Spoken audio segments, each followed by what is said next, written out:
Coming back to Gaza, 100 days of war. We were together in 2014 in the reconstruction conference for Gaza in Cairo, where the Qatari government pledged a lot, the Norwegian government did too, and we co-hosted it with the Egyptians. I guess there no need to be a new donors conference, but it's not easy to start to rebuild for the third time without a political solution. I guess there will be also less willingness to contribute if there is not a political path. So what is a realistic endgame of this Gaza situation? Will the Israelis continue to go back to the situation before 2005 when Sharon pulled out of Gaza? Will they stay? Is that sustainable? What are the options, and what do you think the international community will put out there as preconditions to support? Because now 1 million people are without houses, water, sanitation. Well, look, after the war in 2014 and the reconstruction conference that being co-hosted between Norway and Egypt, we have heard and we have seen like a lot of countries pledging significant amounts for reconstructions, but really not much were willing to go in and to rebuild, and they ended up just as an announcement. And this is because most of the countries, they don't believe in the sustainability of the situation, and we have seen and lived that throughout this period, and having different, like from time to time, almost every year, an escalation that's happening in Gaza, maybe on a limited scale, but there were a lot of escalation and destruction. Right now, and looking at the situation and the amount of bombing and destruction that happened in Gaza, around more than 23,000 people being killed, 2/3 of them women and children. Gaza is not there anymore. I mean, there is nothing over there. It's carpet bombing everywhere, and it needs like rebuilding an entire city again after this. I don't see that there is, like a magic word going back to the status before 7th of October, and you will see all the countries coming back and injecting funds there to reconstruct it, unless we address the real issue, which is the two-state solution. Right now, unfortunately, we see that there are some politicians who thought that this matter can just be put under the rug and people will forget about it. And what happened after 7th of October is showing all of us that this issue is a very central issue, not for the region, but for the entire world. The war in Gaza and even the response of the international community on the war in Gaza has been, unfortunately, very disappointing for the region and for the people of the region. And we see that for the first time, I mean, in the recent history, we see even calling for ceasefire became a controversial term in such a situation. And I think that there is, right now, there is only one path that is an active path, which is the one about the hostages, ceasefire and exchange of the hostages, and it's going through a lot of difficulties, and unfortunately also is going under a lot of scrutiny by parties of the conflict. Yet we believe that the bigger picture cannot be ignored. We need to address it right now.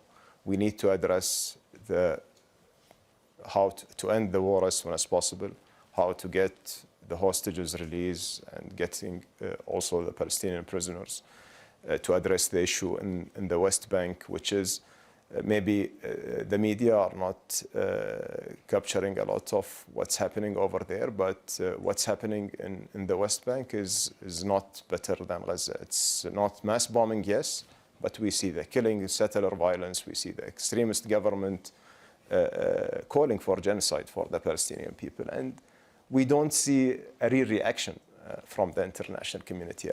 We were always questioning that. What if these kind of statements or this kind of behavior coming out of another country? Will we see this silence from the international community? I don't think so. I believe we need to step up to our responsibility. We need to address both issues. We need to address the Palestinian division. We need to address the two-state solution.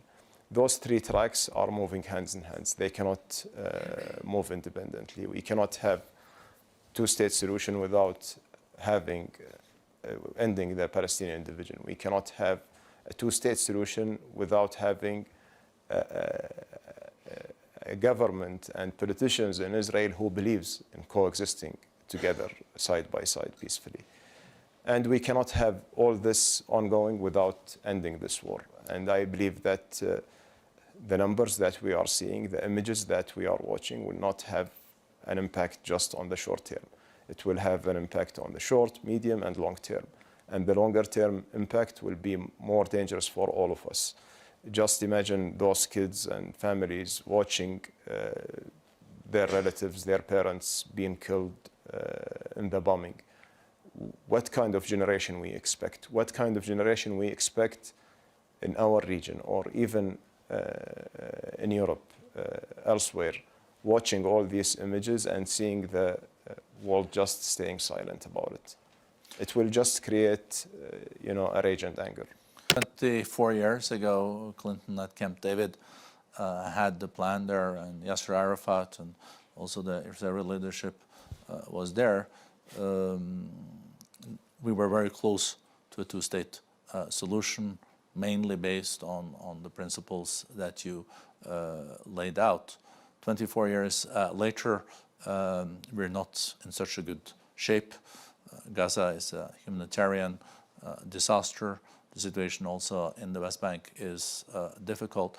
But if you saw an Israeli government that was willing to go back to the principles behind also the Camp David agreement, mainly 67 borders, also then a two-state solution, what kind of guarantees do you think then the Israelis would have needed in such a situation that that would not end up as an area where they will be attacked by rockets and etc.? This is no one of the arguments on their side.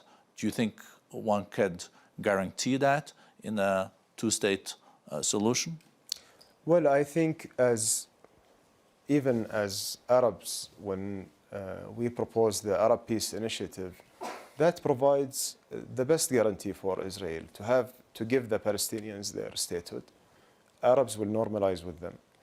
And then they will have, everything can be arranged as security guarantees, as a security architecture for the entire region in order to ensure that there is no any more wars in that area. And I think that we have seen this willingness by all the countries. I'm speaking about my own country, Qatar, after Madrid and Oslo. We were the first country that brought the Israeli trade mission. We signed the relationship with Israel. We were hoping that there will be a path forward toward peace.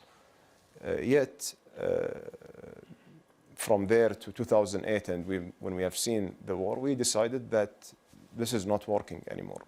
And we believe that not addressing the real issue and having a clarity about getting the Palestinians their statehood, normalization and having relationships with Israel will not help in resolving this. Will just drag the issue, as I mentioned, to be forgotten. And that's, I think that we are in a moment where all of us, we are showing our willingness to extend our hands, to have an agreement, a peace agreement with Israel, if they are willing to engage genuinely in a process that will make the Palestinians having their states at the end.